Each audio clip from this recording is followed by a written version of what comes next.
ہم جیسے لوگ کہہ رہے ہیں کہ یہ پاکستان نے نہیں کیا، یہ خود وہاں ڈیپ اسٹیٹ نے کروایا ہے، آپ سمجھے یہ۔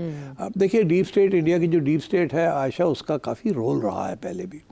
میں نے اپنے ایک پروگرام کے اندر ذکر کیا تھا کہ 1995 میں اسی علاقے کے اندر، اننت ناگ کے اندر، یہاں ایک اور بھی حادثہ ہوا تھا 1995 میں، جہاں ویسٹرن ٹورسٹ کو کڈنیپ کر لیا تھا۔ ایک گروپ تھا جس کا نام تھا الفران، جس کا تعلق حرکت الانصار کے ساتھ تھا۔ یہ بھی پہلی دفعہ ہم نے یہ سنے تھے نام، اس سے پہلے نام ہی نہیں سنے تھے، جیسے اس دفعہ ہم نے پہلی دفعہ نام سنا ہے اسی ایک گروپ کا، جی TRF۔ لیکن اس کے بارے میں بھی ایک سامنے آیا پیغام کہ انہوں نے انکار کر دیا، انہوں نے کہا ہمارا اس حملے میں کوئی ہاتھ نہیں، بلکہ یہ سائبر اٹیک ہے انڈین ایجنسیز کی طرف سے۔ اچھا چلیں، یہ بھی ہوگی۔ جی اب صورتحال یہ ہے کہ ہم کیوں کہہ رہے ہیں کہ یہ انڈین ڈیپ اسٹیٹ کی، میں نے پورا اس کے اوپر پروگرام کیا، لوگ پسند نہیں کر رہے۔ اس میں نے ایک کتاب کا بھی ذکر کیا جو کہ میڈلن آلبرائٹ، جو کہ امریکن سیکرٹری آف اسٹیٹ تھی، انہوں نے اپنی ایک کتاب ہے دا مائٹی اینڈ آل مائٹی، اس کے اندر ایک لکھا تھا کہ بل کلنٹن نے انہیں کیا کہا، اور بل کلنٹن نے کافی سخت لفظ استعمال کیے تھے۔